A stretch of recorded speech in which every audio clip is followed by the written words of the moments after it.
None of us wake up and say, today is the day I destroy my life. What we do is we kind of check out because it feels overwhelming, or we check out because we're afraid, or we check out because we start listening to self-doubt, and then we make these teeny tiny decisions all day long. We don't even realize it.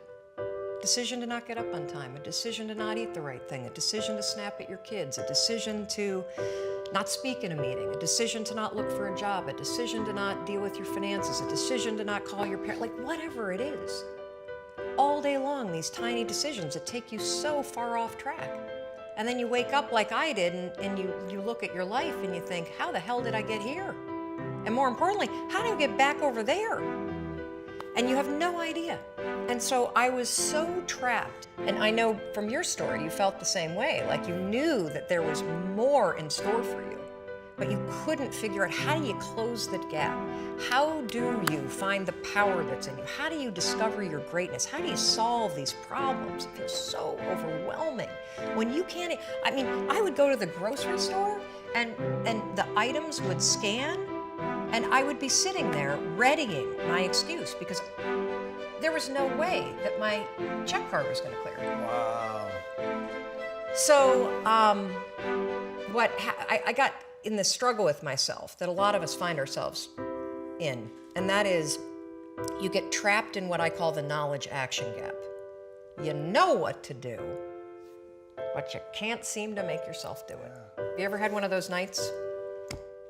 Probably before you started your company, but where you go in bed and you're like, all right, Tom, that's it. Tomorrow, it's the new me. Tomorrow, I'm gonna get up on time. I am gonna go to the gym. I am gonna look for a job. I'm not gonna drink so much. It's gonna be amazing. The new me, the future me. Woo, let's do this, right? Then you go to bed and you wake up 7 hours later and you're like, I don't feel like the new me. It's the only, that's a stupid, see, motivation's garbage. It's never there when you need it. Ever, ever, ever, ever. And so here's what happened to me, and thank you for wearing the NASA t-shirt. It's a really stupid story. It's a powerful story. So one night, Chris had gone to bed. I'd been struggling. We still had all the same problems. We still had a lien on the house, still facing bankruptcy, still fighting like crazy. I was still unemployed.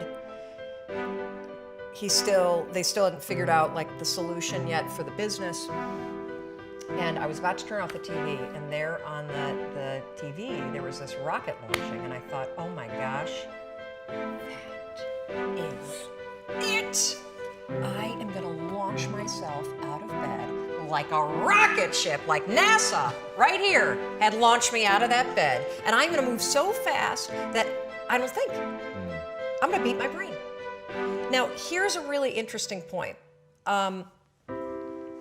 I talk a lot about your instincts and inner wisdom.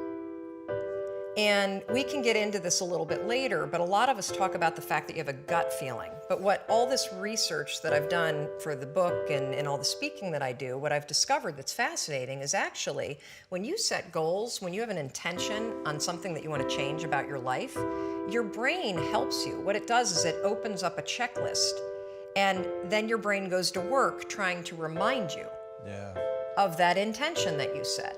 And it's really important to develop the skill, and I say that word purposefully, the skill of knowing how to hear that inner wisdom and that intention kicking in and leaning into it quickly. So for me, my brain saying, that's it, right there, move as fast as a rocket, Mel. I wanted to change my life. And I think most people that are miserable or that are really like dying to be great and dying to have more, we want to change. We want to live a better life. We want to create more for our families. We want to be happier. The desire is there. Again, it's about how do you go from knowledge to action. So the first thing in this story that's important is realizing that the answer was in me. And my mind was telling me, pay attention. The next morning, the alarm goes off, and I pretended NASA was there. It's the stupidest story. I literally went 5, 4, 3, 2, 1. I counted out loud, and then I stood up. And I'll never forget standing there in my bedroom. It was dark, it was cold, it was winter in Boston. And for the first time in 3 months, I had beaten my habit of hitting the snooze.